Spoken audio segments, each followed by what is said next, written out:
Cosmere can be a confusing place. From Allomancy to surge binding, there's a lot to look out for. We're your hosts and escorts to the realms. I'm Griff. And I'm Alex. And this is the Silverlight Guide to the Cosmere.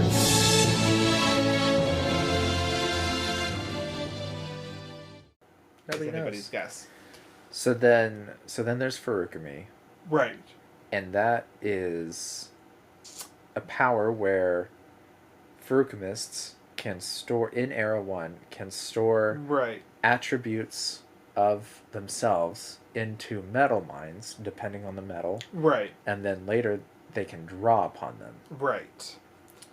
Now, it is claimed that Feruchemy is a null, Yes.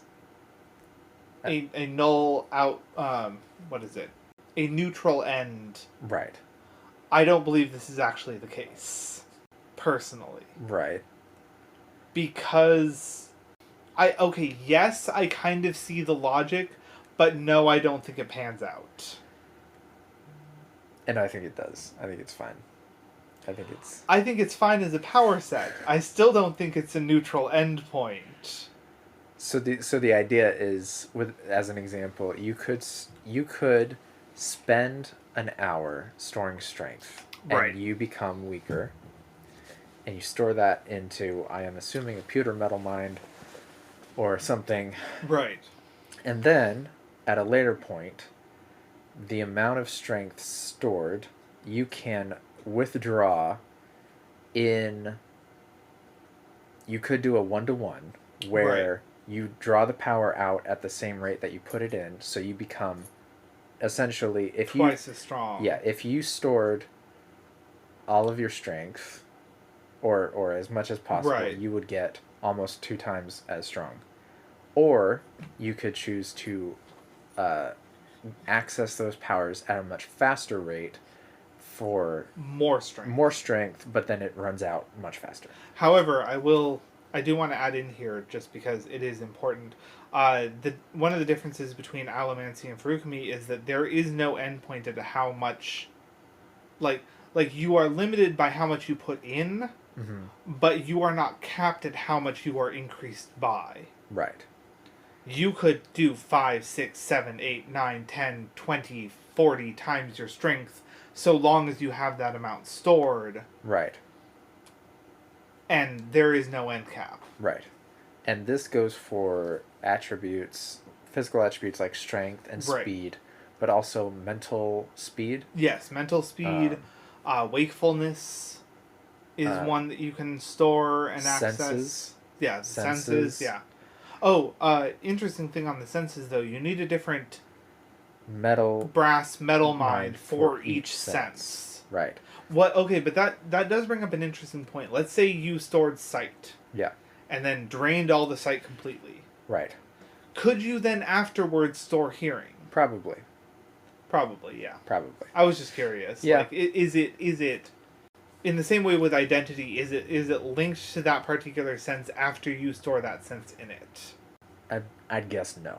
So, that's just because it seems like Sanderson's thoughts on those kind of questions are the simplest thing is most likely. Yeah. So, although that does make me curious, let's say I stored sight, handed it over to you, and this is probably going to be a yes, but it's still an interesting question to ask.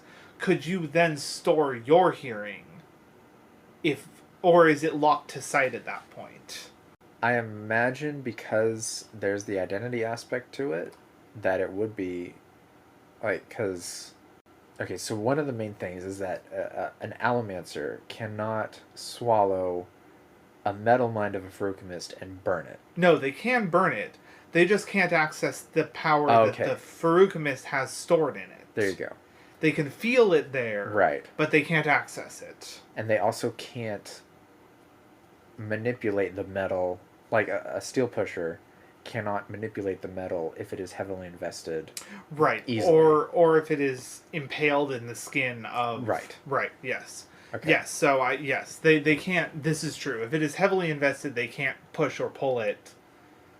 But they can still burn the metal, they just can't access the power of the Feruchemist that put power in it. Sure. So then, if you had a, yeah, it would be connected to the identity. So I don't think you could store another sense in one that already has a sense in it. That'd be an interesting thing to check because Yeah. I mean I agree for the most part, but it'd be an interesting thing to ask Sanderson about. Yeah. So what we need to do is go to Dragonsteel Con. Dragonsteel Con in November. Get in line. Get in line. Hope we are early enough. And then drop a novel in front of Brandon Sanderson and say, hey, Right. here's all the questions we have. Answer them at some point. Please. We'll pay you. Yes, we'll pay you. With We'll drop the novel and a stack of $100 bills. and as time ticks down, we'll take hundreds off. And he'll just kind of look at it like, I have millions of dollars. I don't need this. But yeah. And so other than your views that Feruchemy is not a neutral end magic, what else about Feruchemy is there? Well, I mean, the fact that you can store things that you cannot access through Allomancy. Yes. Like speed and wakefulness. Speed is one of the most interesting ones. Right. Specifically because... Okay, so here's my question. Uh-huh. And I actually think that this would be a yes, not a no. Okay. But I'd be fascinated with it anyway. You jump off a building. Uh-huh. You're falling. Yes. You start storing your speed in a metal mind. Would you slow yourself to the point of safety at the end? No. Could you... Why do you think no? I think no, because falling Right. is the effect of gravity upon you, Mm-hmm. and it is everything falls at the same rate, Right. regardless of weight, I realize. and that is at no point is it your speed is not a factor in the falling. It is purely Okay. your weight. But we also know that speed in this case does not just mean the physical speed that you can achieve, because clearly it is effective. It is a temporal effect, because we see that the Bendalloy bubble that Wayne makes brings their speed up to the same speed at which Right. Palm is interacting functioning. at. Right. So clearly it's not just a physical thing, because her mental speed would be able to need to match her physical speed for her to move at that speed and still function if it was purely a physical thing. So clearly it is a temporal effect. So my argument, my look on it is that if you were falling Right. and you started storing speed, Right. as an example, if you were flailing your arms as you were falling Right. and you started storing your speed, you would continue falling at the same rate, but your arms wouldn't be going slower, Right. as but, an example. Well, and that's why I say I disagree, because it's not just a physical thing. Right. It's clearly a temporal one. But if I was sitting here and I Right. could store speed, Right. and my movements became as if I was going through water, Right. Yes. gravity is still affecting me in the normal way. Because I'm sitting here, right? Right. So while I do agree with your assessment that it's a temporal thing, that This is also why we can't get too deep into it, because I agree that, like, actually with the increased speed and even with the decreased speed, since it's temporal, you should honestly be slowly moving across the world or the room with Right. the speed of the rotation of the planet. Actually, in which case you should probably slam up against the wall and be splattered there. right, Um, which is so So we shouldn't probably ask too many questions about the way that... I mean, if gravity affects you the same way, and it is the temporal aspect, which I think you make a really good case for, because that's the only way it makes sense. Right. You are storing the time that your body is existing in, and then you are, when you tap it, you are increasing the rate at which your body experiences time relative to the things around you. Right. But no part of that in my head has anything to do with gravity so far as we keep it superficial above those really deep. Right. What's the interaction between gravity and time? Now, here's the interesting thing that I could say that I think would be fascinating. I actually agree with you. Okay. I think that gravity would still have the same effect. It would just take you longer to fall, which could save you if people were moving and then brought something underneath you. It'd be kind of like what's it? Chromium. It'd be kind of like burning chromium. In which case, the bubble that you are in means that you are moving more slowly compared to people around you. So, like, the opposite of Wayne's power. Wayne is, he speeds up, everyone around him slows down. Right. Chromium is the opposite. Right. You slow down, everyone around you speeds up. Right. Now, see, if you burned chromium, I don't think you would actually hit the ground with any less of an effect than if you didn't burn it. But I think what it would do is give people around you the chance to potentially move something in your path that could save your life. As we've seen in Bands of Mourning, Right. Marasi burns chromium on the train. Right. And it is stated later that because the mass of the train is large enough, Right. the bubble moves with them. Right.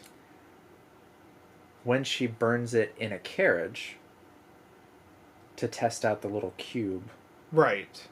it the carriage does not have the mass to keep the bubble with them, Right. which pulls. Okay, yes, Wayne can move out of his own bubbles. Right. So I think if you were falling, yes, you could fall through your bubble and it would not move with you. Right. That's not my point. Okay. My point is, let's say hypothetically you were able to create a tube of chromium bubble rather than just a bubble. Yes. Okay. Okay. Okay, are you working with me on this one? I'm working with you on that I one. think if you fell through that, you would still hit the ground with as much negative impact as anybody else would have. You would fall at the same rate, but if people saw you falling, absolutely. I think you would They be falling in slow motion. Right. But for you, you would have the same impact on the ground as you would whether or not you burned chromium. Right. But because people around you would moving. see you falling in slow motion, Right. they could potentially move something in the way to save you. Yes. I think that is that the I same agree. thing would happen with storing speed. I think you would fall in slow motion, but it would have the same impact on you if you hit the ground than it would on anybody else. It would just take you longer to reach said ground. Because it's a temporal effect the same as burning the speed is. Or not burning. Tapping. We'll likely bring this back up in the next episode because there are I need a whiteboard because I can't keep it all in my head. Okay, here's the thing.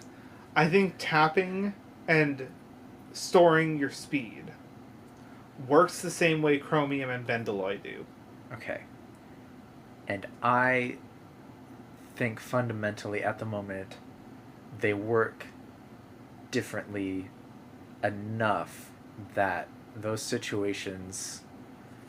specific situations would be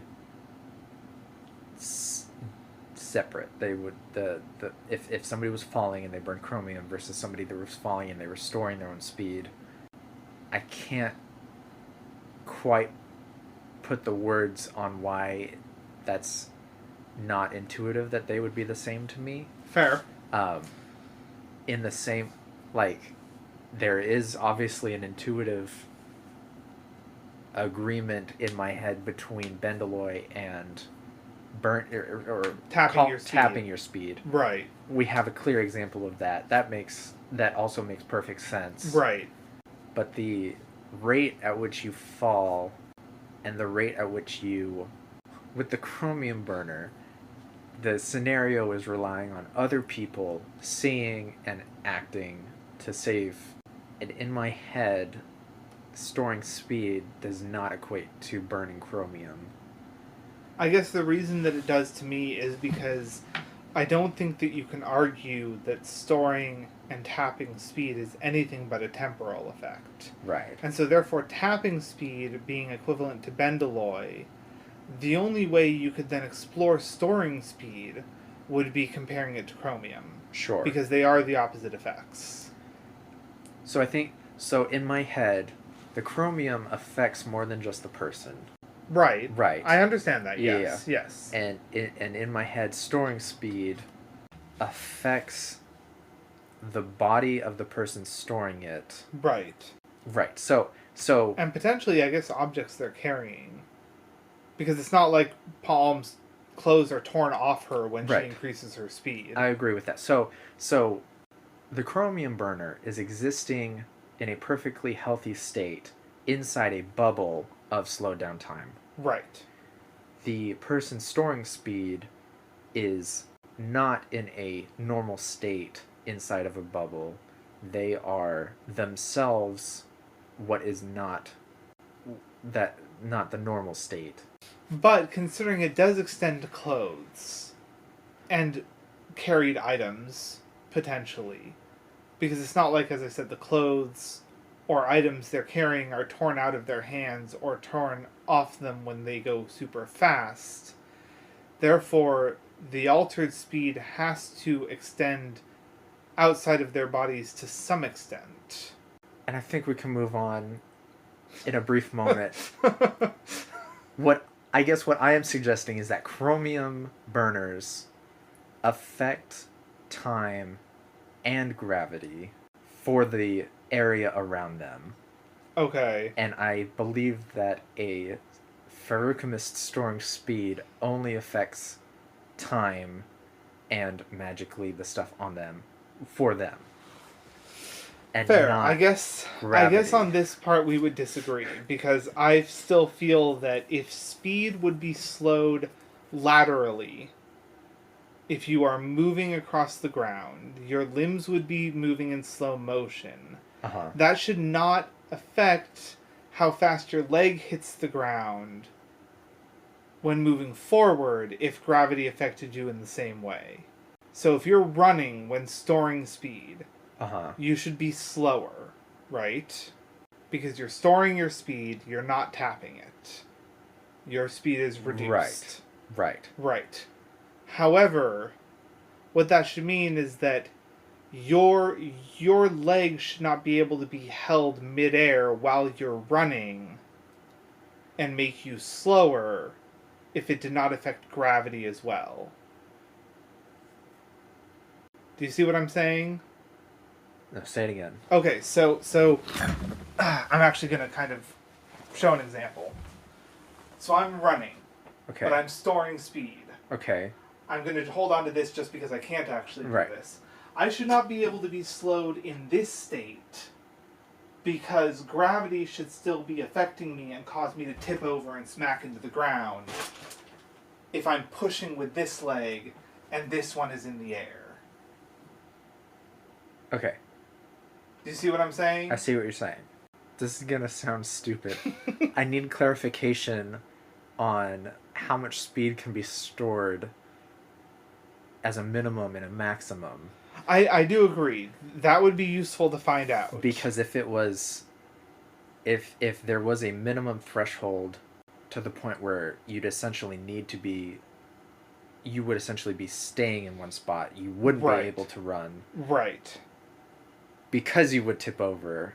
But I think your example with tipping over is enough to make me question my intuition on the falling Feruchemist's the falling Feruchemist problem. Right.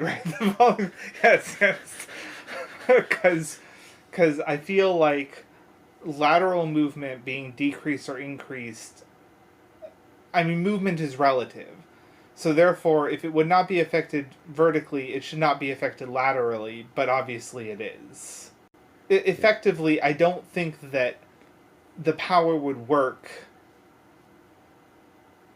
Yeah, I'm overcomplicating my explanation, but I think my example is enough.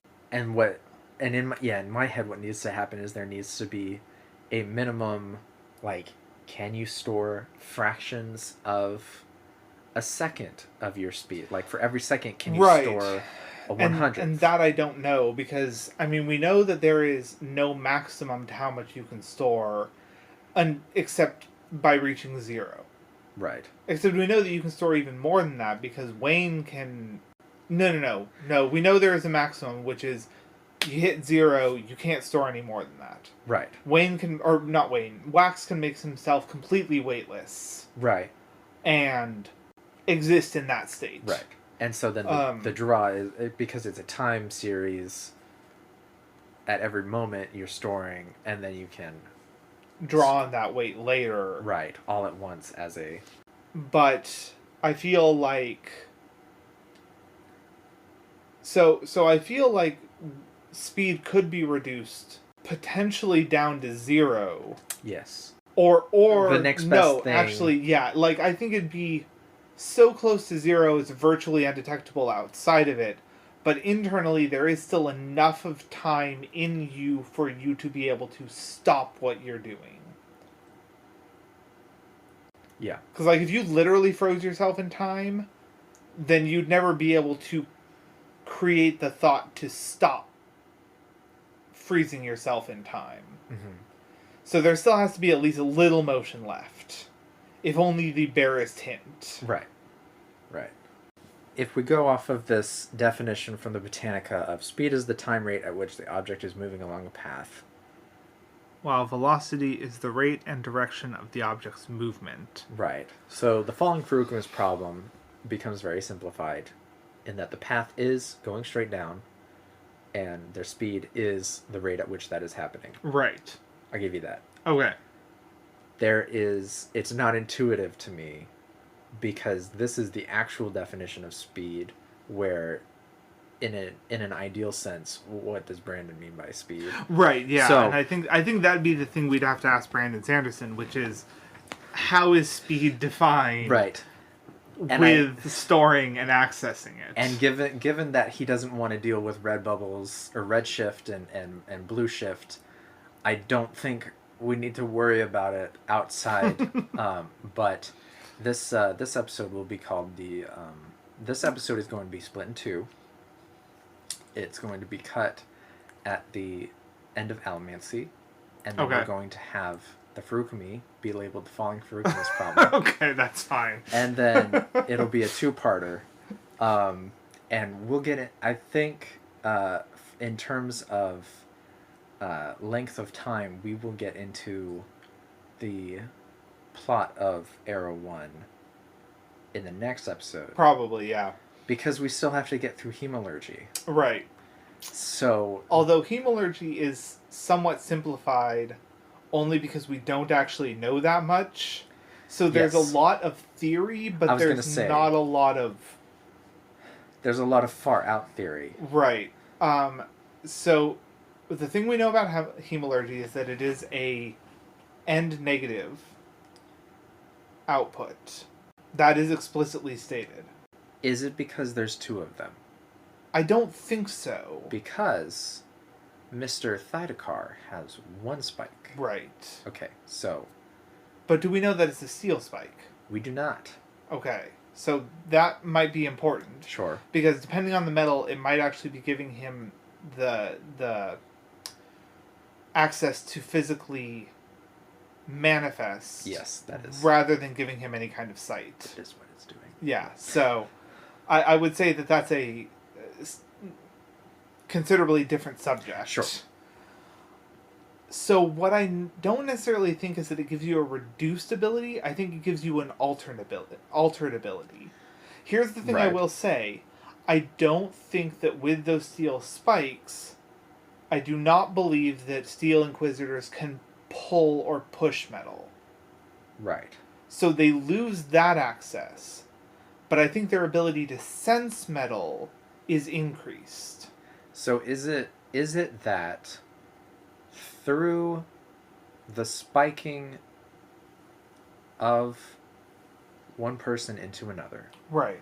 the investiture of, or the I guess the cap on investiture of the person that has the power, that level is being transferred into the spot that the, in this case, the Inquisitor is Right. gaining the power, because we know that Hemalurgy is based on metal spikes in extraordinarily specific spots of the body. Okay, here's actually something that I'm going to lay on you that I think it's an entirely different set of powers here. Okay.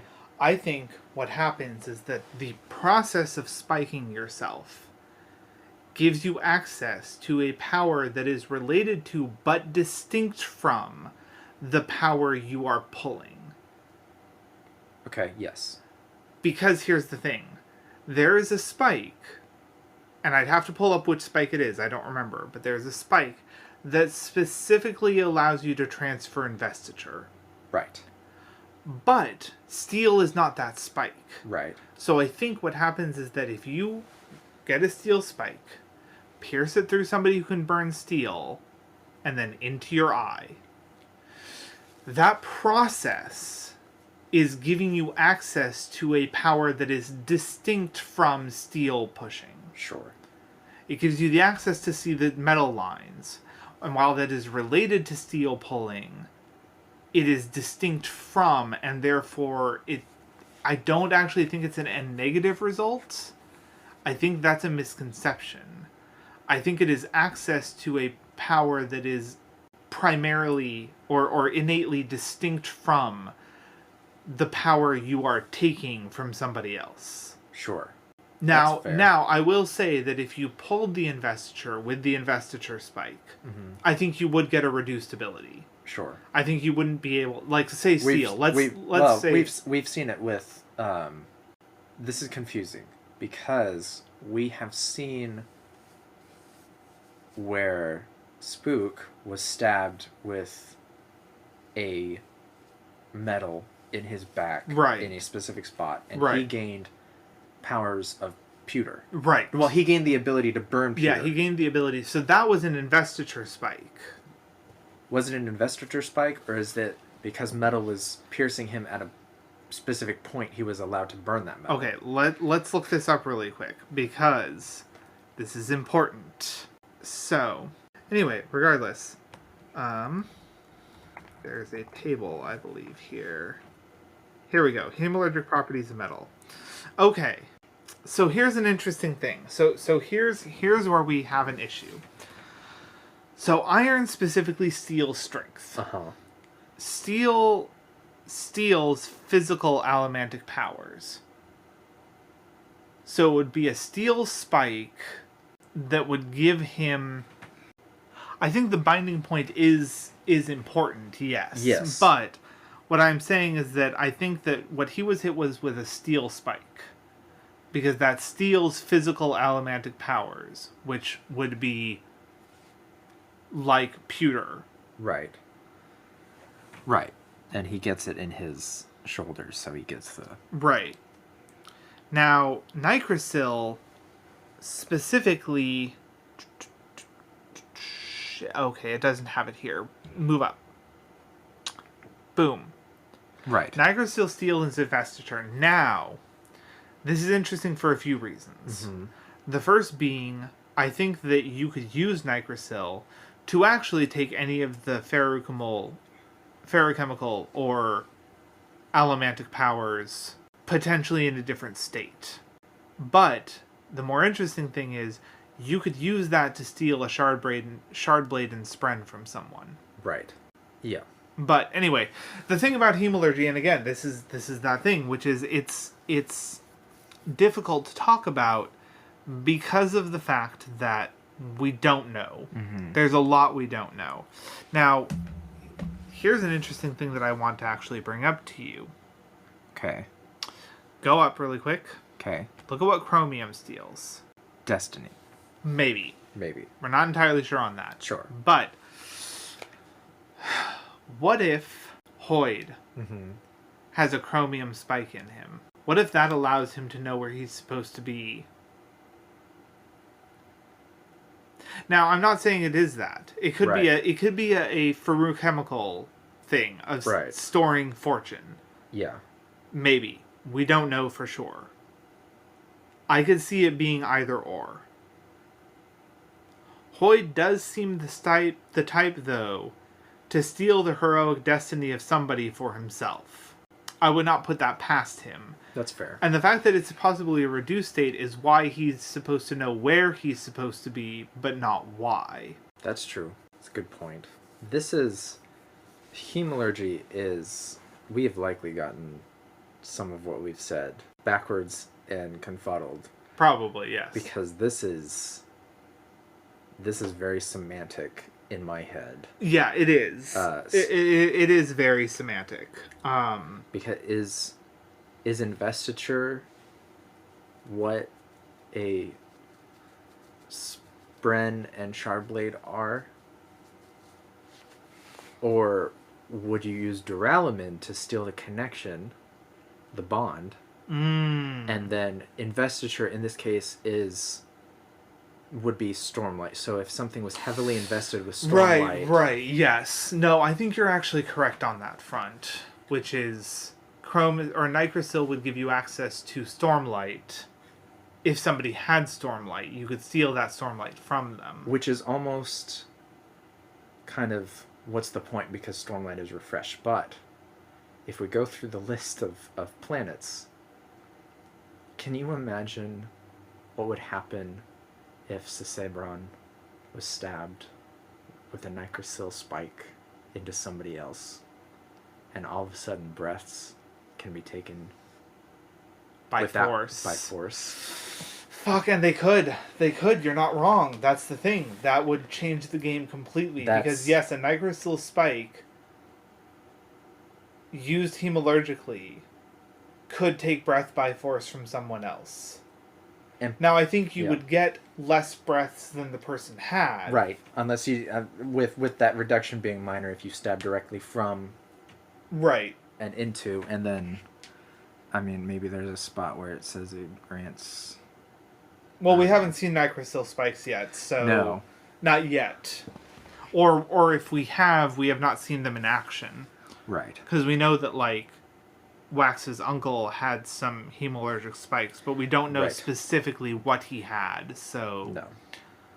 But no, you could take breaths forcefully in that sense. See, what other...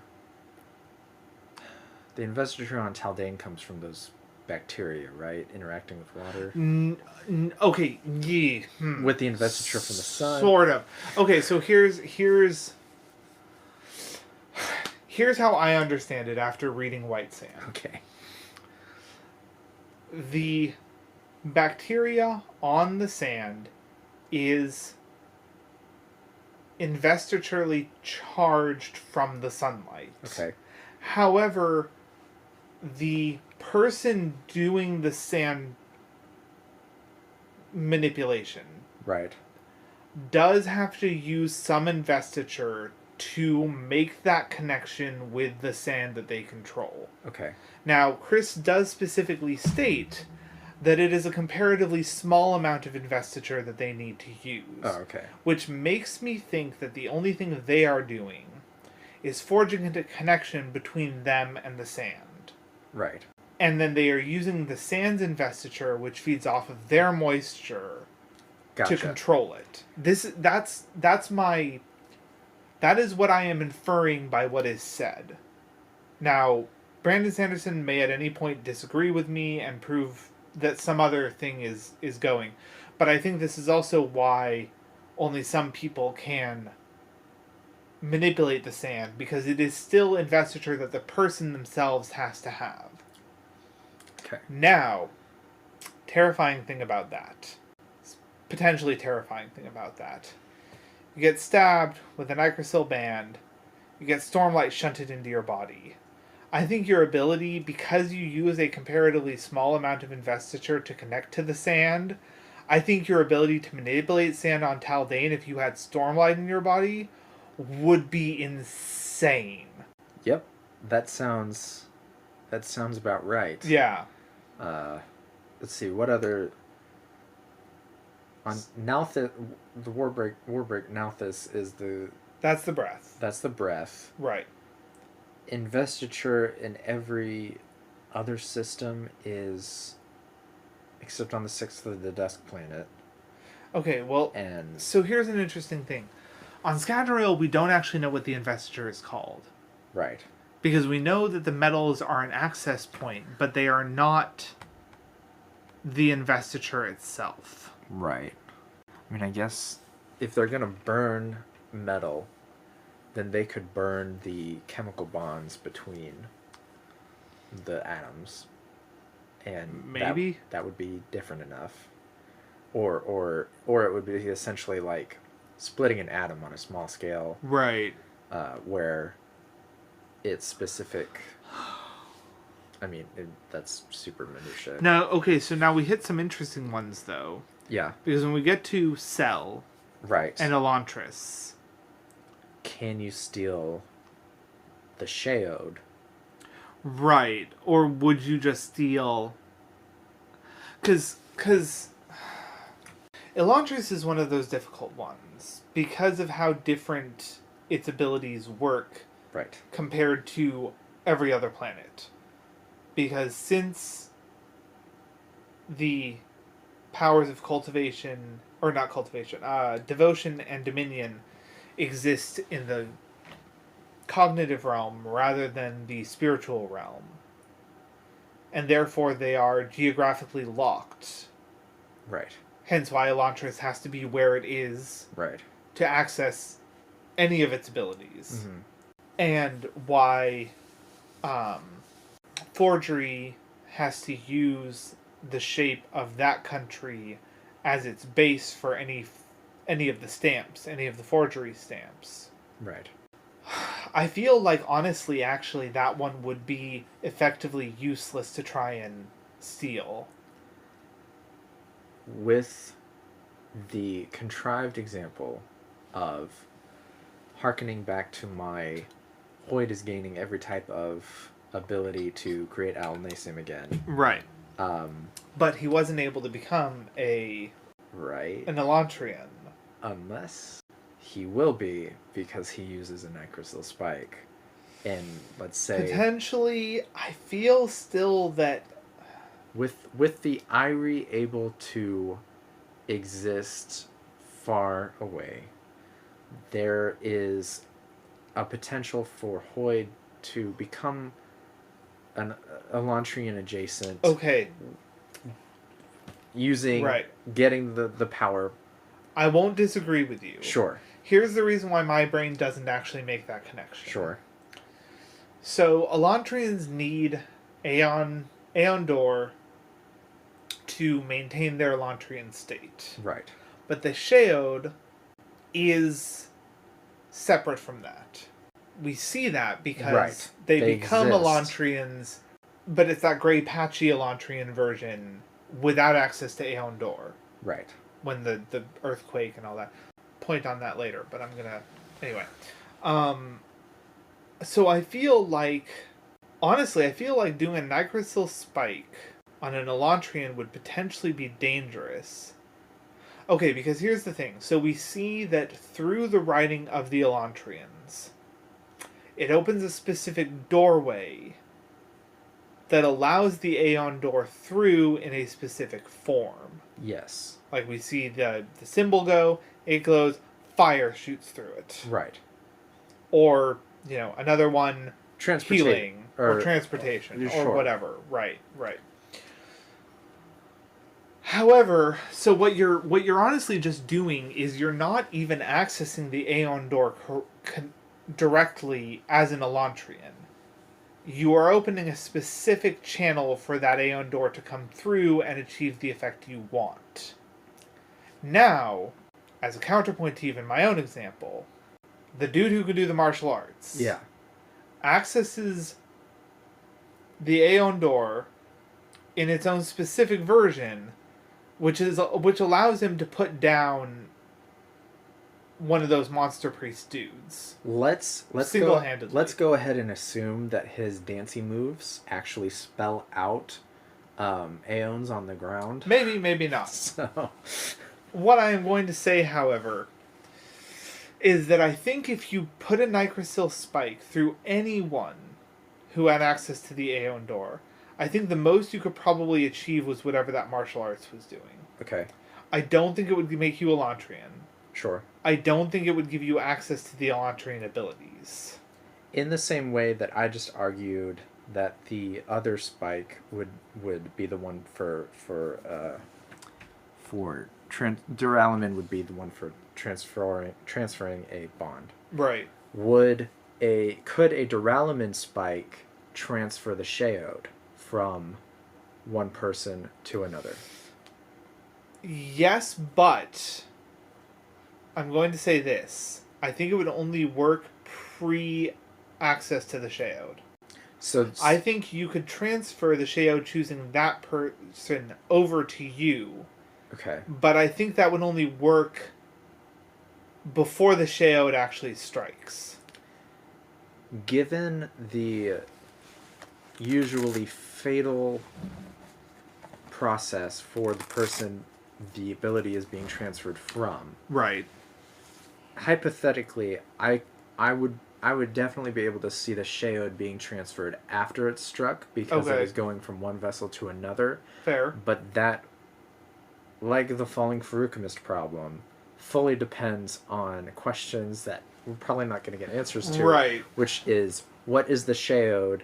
Is it a thing that exists separate of Yes. devotion and or dominion? And then, I mean, Elantris was essentially a giant conduit for magic that made people with the Sheod not experience the negatives of it. Right.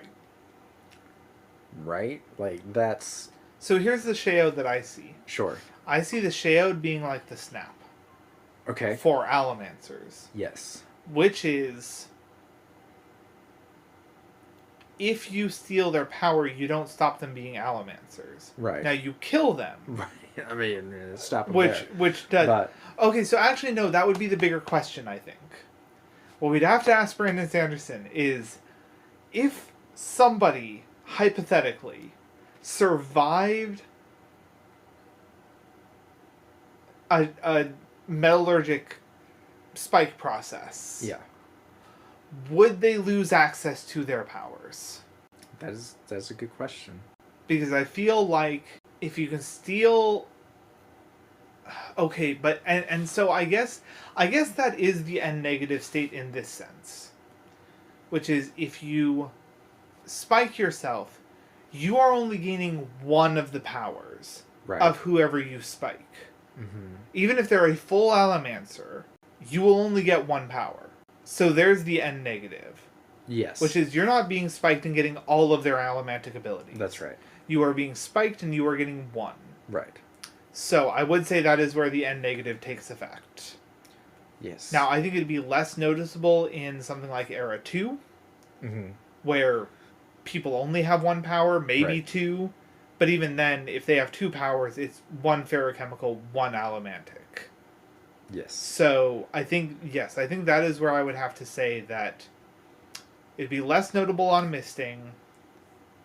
But the one thing you could say about the N-negative is that it absolutely would with an Allomancer, because you are just gaining one of their abilities Mm-hmm. and wasting all the rest effectively because you're killing them. Right. Yeah. That makes sense. So here's a question. Okay. Does being spiked like that count as your snapping? Because we know that you have to have cracks in your spirit web to be imbued with a shard's investiture. Mm-hmm. This is why you need the snap when you become an Allomancer. You have enough physical and or mental trauma to give you access to preservation's investiture.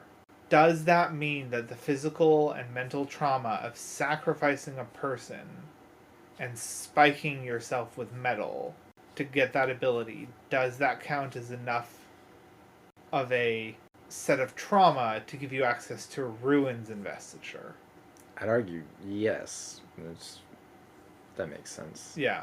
It occurred to me, we were discussing what the investiture on Scadrial is. I believe it is the powers of preservation and ruin are in the metals found on Scadrial. Fair. Which that is might why be. they are blinding to the... And this is the thing. I don't disagree with you, actually. I think they are. But the thing is, we're not given a name for that investiture. Like, Stormlight is in the gems. Right. And yes, it does have sort of a different effect depending on which gem it is, especially for soulcasters. Mm-hmm. But it's all Stormlight. Right. We're never really given a name for the investiture of preservation or ruin. That's fair. I absolutely agree it is in the metals. Right. And so, therefore, having access to burn a specific metal gives you that specific power from that specific form of investiture. But we're never actually given a name for the investiture, which kind of bugs me still. Because I would like a universal name to refer to it as. Right. But yes, so those are the three. We have Allomancy, which is N positive. Feruchemy, which is argued and neutral. I still have issues with that terminology. But I don't think we went into your... Okay, so here's my issue with that. Okay. Let's say you store speed. Uh-huh. Oh, God. Can we do something else? Okay, fine. Let's say you store strength. Okay. After you have been weak, you revert back to your normal amount of strength. Right. If it was truly N neutral, you would not. Because therefore you return back to your natural state of strength at the end. Mm-hmm. So the reduction... Okay, so it's end neutral if you don't take into account the temporal aspect of it. I was planning that argument in my head. Yes. That if you ignore the temporal aspect of it, then yes, it is end neutral. But I feel like since there are temporal powers, the temporal aspect can't be ignored. And since you revert back to your natural state of strength after being weakened, rather than having to regain that strength normally. I do see what you're saying outside of the fact that it's a fantasy realm. Right. Right. So you're saying if you lost that strength, you would need to go back to normal. You would need either need to tap the strength again, right, or build yourself back up. Right. Because see, okay, so it's okay. Let's look at it on a number line. Okay. Instead of it being you're at 20 and you sacrifice 10 and then okay. So basically what it is saying is that your current state is 0. Right. Then you go to -10. Yes. Bounce back up to 0. Uh-huh. And then you have that positive 10 to add to yours later. Right. Which is not how it should work, in my opinion. How it should work is that you already have some, so you're at 10. Uh-huh. You drop yourself down to 0. You shouldn't go back up to 10 when you stop tapping it. See, it's counting your natural state as a neutral state, which it intuitively does not work in my brain. Mm. In my brain, you're already at a positive end point because you have to have strength to store. Right. And you're extrapolating this to all filling and tapping. Right, yes, all filling and tapping. I'm not just strength. But I'm putting it at all of them. And see, metal mines are the only ones that I think are truly end neutral. Because you lose the memories when you store it, and you can tap them later to gain access to them again. But you don't have those memories if you have stored them. Right. But in the case of knowledge, you could learn that knowledge again. Yes, you could, and that would be fine. Right. But that is you naturally restoring that thing again. So in the case of a sense, if you stored smell, right, and we were going off of your example, right, how would you gain that back? And some of it doesn't make any sense. Like, speed doesn't either. You can't naturally regain speed, not in the temporal sense of the way you store it. Right. So, yeah, some of that doesn't work. Right. So, I get it. That it's magic. At the same time, it still bothers me that they refer to it as an end neutral, because in some respects, I don't think it is. I think you are gaining back the strength that you lost, as well as having strength stored for later, and that makes it at the end point an end positive. To me, you can't escape the temporal aspect, so eventually you are back at normal. Regardless of whether you fill or tap. So in my head, I don't have that same problem. Fair. For me, I feel like since there are temporal metals, you can't ignore the temporal aspect, but I'm saying you can't ignore it in a different way than you're saying you can't ignore it. Right. The temporal aspect you are saying is immaterial to the equation. Right. Where for me the temporal aspect actually matters, because you should have to take the time and energy to regain that sense normally, to have it be an end neutral while you are still at an innately positive physical state. Okay, I guess for me, here's the thing. Because people have an innate amount of strength and speed, etc., etc., I do not feel like your natural state is a null state. Sure. And Feruchemy assumes that your natural state is a null state. And that is where the disconnect happens in my brain. I wouldn't... So, if we get semantic about it, neutral and null are not equivalent. Then even... It assumes that your natural state is your neutral state. Right. Which I still don't think is the same thing. I don't consider your natural state of being as a neutral state. I think that you have a... Like because you are at 10... and you drop yourself down to 5... and you have that 5 stored away... and you bounce back up to 10... you're regaining what you lost while also having additional to add on to it. For the same amount of time, though. Right, but what I'm saying, and that's why I say, like, the temporal aspect about it bothers me. I mean, I just see it as a graph.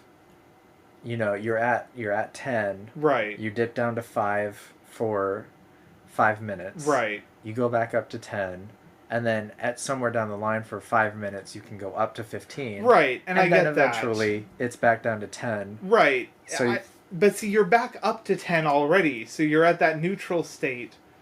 Well, I don't know. There's some semantic aspects of this that bother me, because I feel like since there are temporal abilities, temporally storing temporal abilities is annoying to me.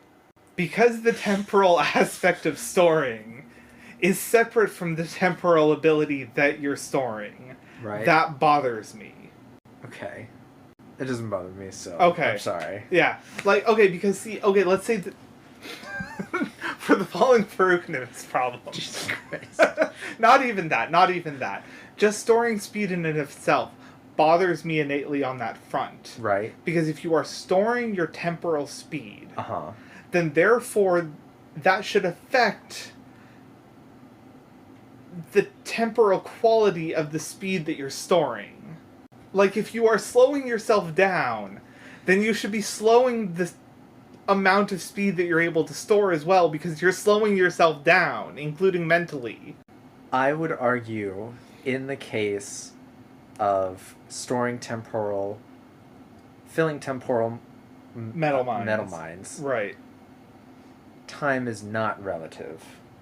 Time exists in an objective state outside of your storing. Okay, but then that fucks with the entire physics aspect of this magic. There's no redshift. The physics is fucked anyways. Which, yes, I understand. I'm just saying that because my brain innately ties time to the physics of being, then I understand where the argument is coming from, but it still fucks with my innate understanding of how this should work. Yes, I will agree, if we are ignoring the physics of time... Okay, but see, that bothers me then, because fucking time dilation with investiture or gravity should not exist, and so the entire fucking immortality aspect of people existing in Roshar that were in Stormlight Era 1, or Mistborn Era 1, completely fucking breaks down. We don't know how that works yet. You're right, but it still pisses me off. It's okay. It's okay, Griff. Like, I get it. I get it. The amount of science that actually goes into our universe, even just our universe, as it stands, is incredibly complex. Yes. Especially when you get down to the particle physics level, which does somewhat govern time. Sure. And I understand that Brandon Sanderson would need to invest so much more specificity into the science of his magic system if he wanted to include that. So this is one of those things where, okay, this is like not being able to appreciate a movie because you know so much of the science that it's fucking up to get the story across. That's fair. I agree, Brandon Sanderson is not encountering or is not considering the laws of physics to an extreme extent to have this make sense. I am still going to admit that it still bothers me. And with that, we should probably move on to Yes. Who's That Shard? We should probably move on to Who's That Shard, yes. What have you got this week? I was thinking... So I had an opposite to invention. Okay. And I'm not necessarily putting this out as a serious... Doesn't have to be serious. Right, it's not serious. But I'm going to say that invention... Okay, so it's not necessarily a mystery shard. Mm-hmm. But it's interesting that, like, because of the thing that we were talking about before we started the podcast, about devotion being expressed through perfection, Mm-hmm. I feel like devotion could be the opposite of invention, because invention is all about trial and error and eventually getting something that works. Okay. Where devotion doesn't work unless you do it right the first time. So I feel like invention... Now, we haven't seen it yet. We haven't seen it yet. So I don't have so much a mystery shard as maybe a reshaping of my chart that we had before, which is I could potentially see devotion being the opposite of invention, because if devotion is all about showing your devotion to your craft by not gaining access to something until you do it perfectly, invention, you could gain access to the investiture simply by going through the scientific process and still proving yourself wrong. That's an idea. That's, that would be a difficult one to canonize in my... Yes, I agree. If every shard had an opposite, that's one of those... This is a fun idea. But that relies on a very specific implementation of devotion. I agree. And it also requires a very specific viewpoint of invention. Mm-hmm.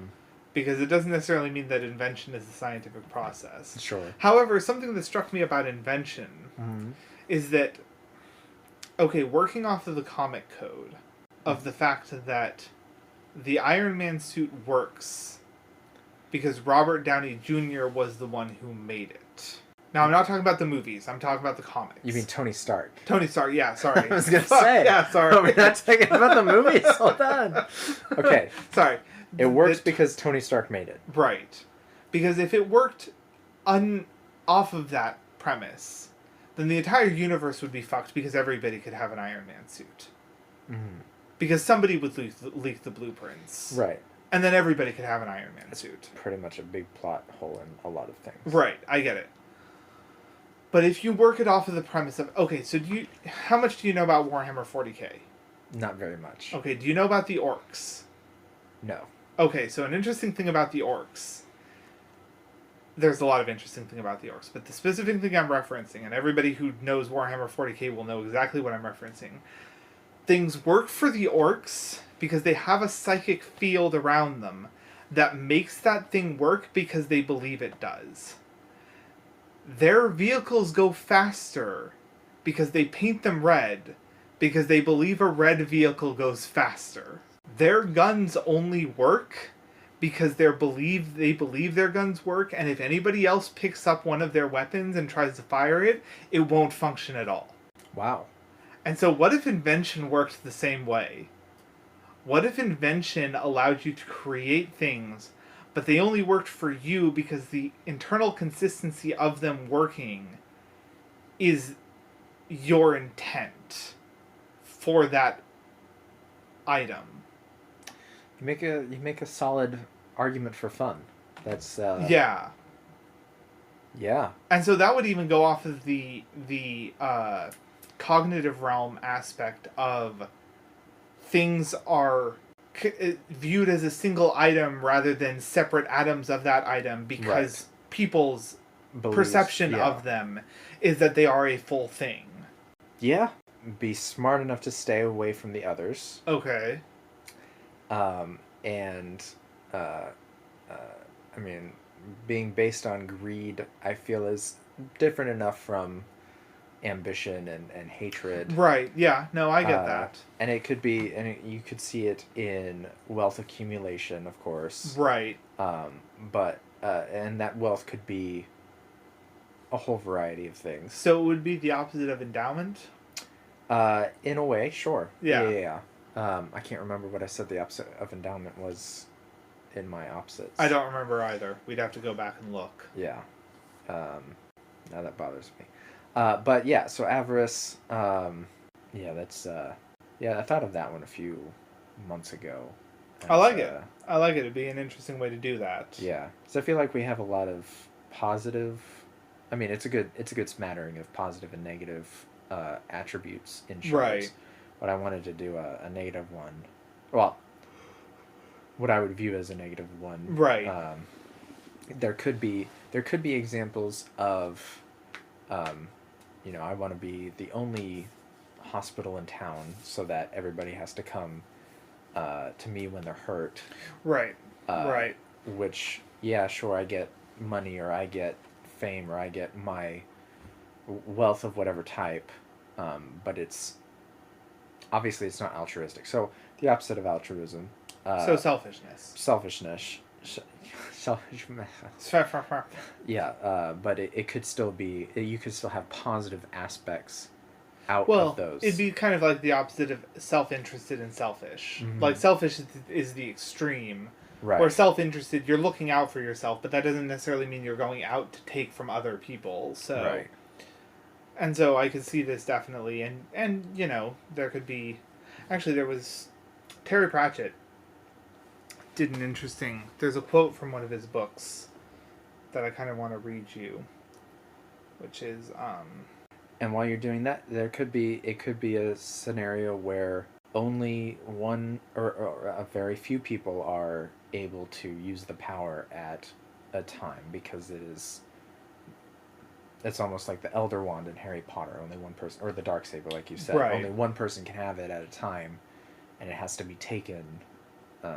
So here's that quote, Sure. which is, "All witches are selfish," the Queen had said, but Tiffany's third thoughts said, "Then turn selfishness into a weapon. Make all things yours. Make others' lives and dreams and hopes yours. Protect them, save them. Bring them into the sheepfold. Walk the gale for them. Keep away the wolf. My dreams, my brother, my family, my land, my world. How dare you try to take these things because they are mine." There you go. Yeah. So, Like, I could see that being the thought process of a hero under said avarice. and it could be a scenario where the shard has although we probably would have seen them by now, but has expansive networks of stealing or gaining rare items or trinkets or wealth from other places in the Cosmere, bringing them to the planet. It's sparsely inhabited. He just has, a horde, a dragon's horde. A dragon's horde, essentially, yeah, with little underlings. Ooh, that'd be interesting. What if it was a dragon? Because we do know that there are some cultivation is a dragon. Yeah, I think Hoyt said there's only 2, though, left, which is Frost and cultivation. Well, do we know who Frost is? Frost was Hoyt's friend from Yolen. Right, but do we know is Frost a shard? I don't believe so, because he addresses letters to him. I don't think Frost is a shard. No. Okay. No. Just immortal, I guess, probably. Right. So, but there's so many questions unanswered. We need Dragonsteel because there's we're seeing all of these little these mobiles floating, but we're not seeing the thing they're attached to, which is Silverlight and that whole fucking thing. Yeah. And this is the annoying aspect of it. That's true. Because we are seeing all these branches, but we're missing that root system. Yes. Anyway, what's the next? Non-Cosmere corner. What were we talking about that we said would be part of the non-Cosmere corner? Was it a Court of Thorn and Roses? I suppose, yeah. Well, and so a good series, definitely one I would recommend. Sure. There is the James Butcher one. Yeah, that. Oh, right, yes. So Jim Butcher, his son James Butcher, is coming out with his first debut novel, October 11th. Right, which looks to be an urban fantasy series, but distinct from his father's because now we don't know yet because we have not seen. It looks like magic is at least more well known because clearly the main character is not a government sanctioned caster, right? But his mentor is killed, and so so I could see it working one of two ways. Either magic is widely known, but it is illegal to do unless you are government sanctioned, or in other rare cases, like say self-defense or something. Sure. Or government sanctioned casters are a clandestine branch of the government that most people don't know about. And with the blurb on the back of the book, I could see it working either way. Yeah, honestly. Or there is a magical government that.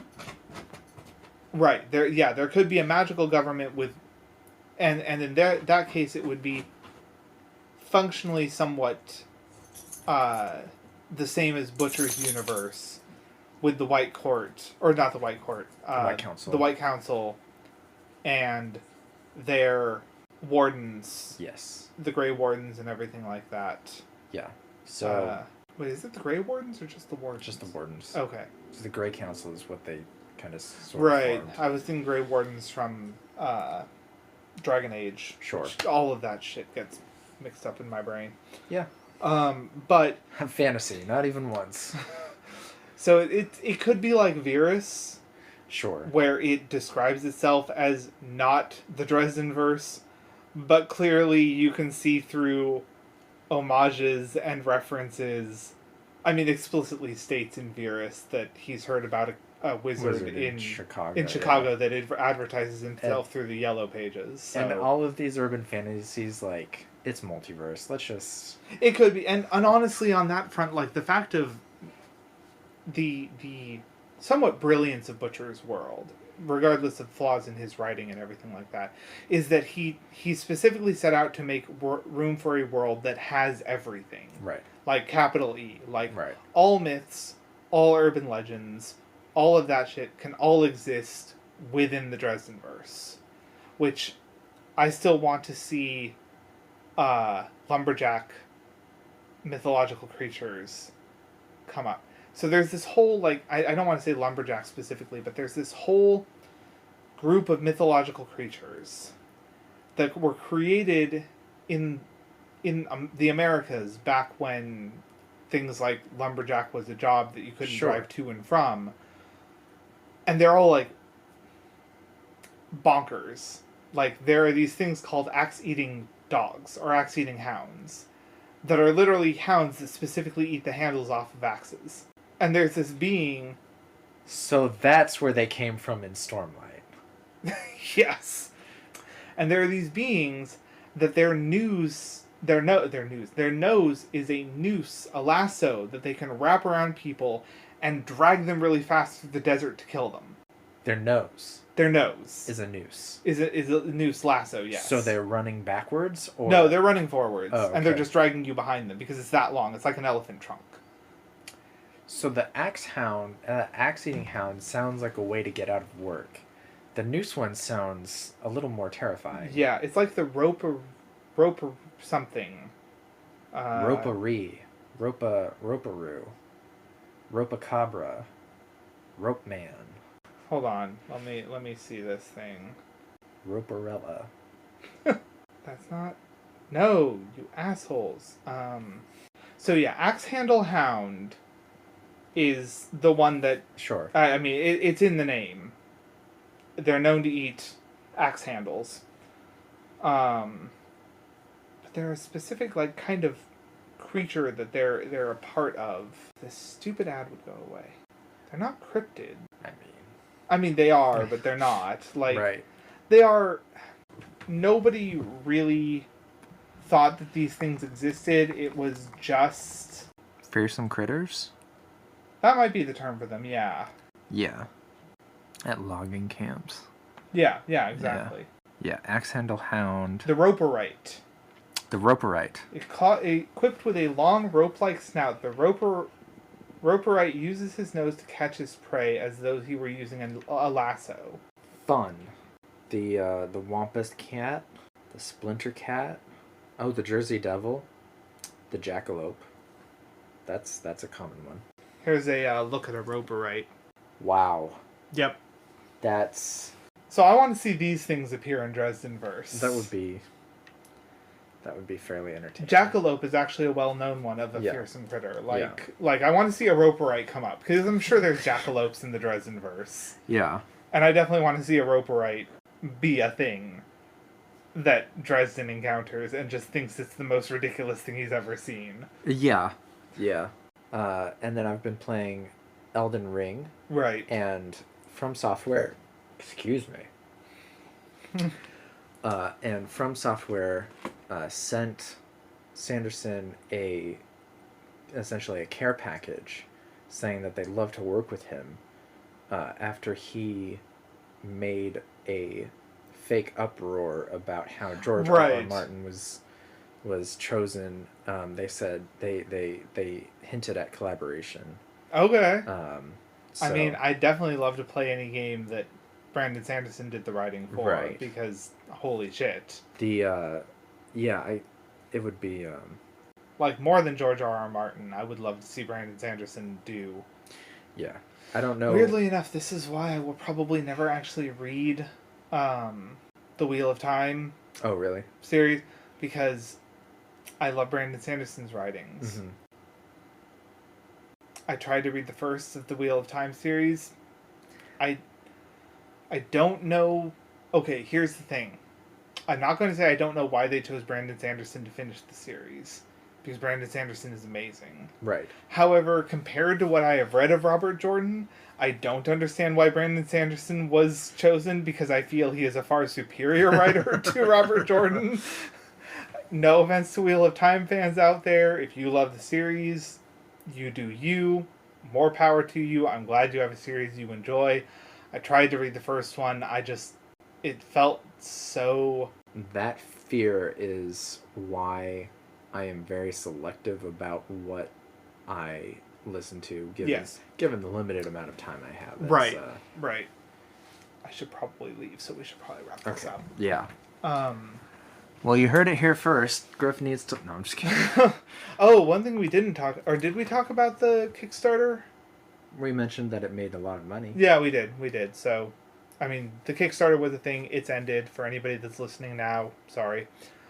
You missed that. You can still... Yeah, there's still the backer... Backer kit. Yeah, there's still the backer kit, so you can go access that. Until April. And then with that, if they over order, and then they'll sell off the surplus. Yeah. But if you haven't accessed it and you're listening to this and there's still time, definitely go hit that Kickstarter. It's amazing. Even if you just go for the novels, that's 4 novels from Brandon Sanderson in the span of a year. That's fantastic. And we're getting, and so in total we're getting those, and then there was mention of the Rock novella, and then Stormlight 5 maybe 2023, 2024. But I still don't think The Rock is dead. Personally, I don't think so. I think the Rock. there's... Rock, yeah. And see, Dwayne Johnson would have to play him if there's ever a movie. But he's a white guy. No, he's black and Samoan. No, I mean Rock. Oh, Rock is a white guy. Okay, I was like, what the fuck are you talking about? No. I think we could excuse that. Especially because he would have the size and the strength to represent Rock. I think there's an opportunity for the Irish bodybuilders to come forth. Fair. Like they did for Darth Vader. Fair. While I appreciate The Rock's acting skills, in some cases I do believe... I don't know. I think he'd have this kind of sense of humor that could pull off Rock well. The less A and B-list celebrities are in any kind of adaptation of Sanderson's, I would argue would make it better. Fair. So it would be great to see a lot of new talent. I can honestly say the Lift is going to piss me off in whatever way they adapt her. And mainly I want new talent, especially for Stormlight Archive, because outside of the Alethi, most of the not races, but peoples have extra human physical characteristics. Right. The Thalens have the eyebrows that are a foot long. Right. Like, I don't want somebody to see a well-known actor or actress That's fair. and think, oh, this is ridiculous because they have foot-long eyebrows. I want them to go like, oh, I've never seen this person before, and this is how they look normally. Right. Yeah, that's fair. Alternatively animated, and then The Rock can voice The Rock if... So animated would be my ideal adaptation of all of Brandon Sanderson's works. Yep. So tune in next time, peeps. Indeed. Until next time we will be doing the timeline of Scadrial. Yeah. Era 1. Era. Since we seem to touch on the investiture this one, which I think we'll probably have to edit out the timeline stuff that we talked about so far. We're gonna we're probably just going to cut this into 3 different episodes. Yeah. But, so until next time, where we discuss the history of Scadrial, stay safe, World Hoppers. Yeah. Life before death, strength before weakness, and journey before finals.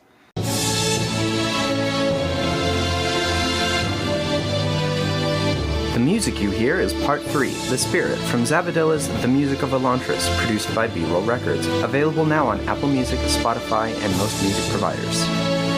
If you like what you hear, and you want others to hear it as well, please leave a rate and review. It really helps us get more listeners.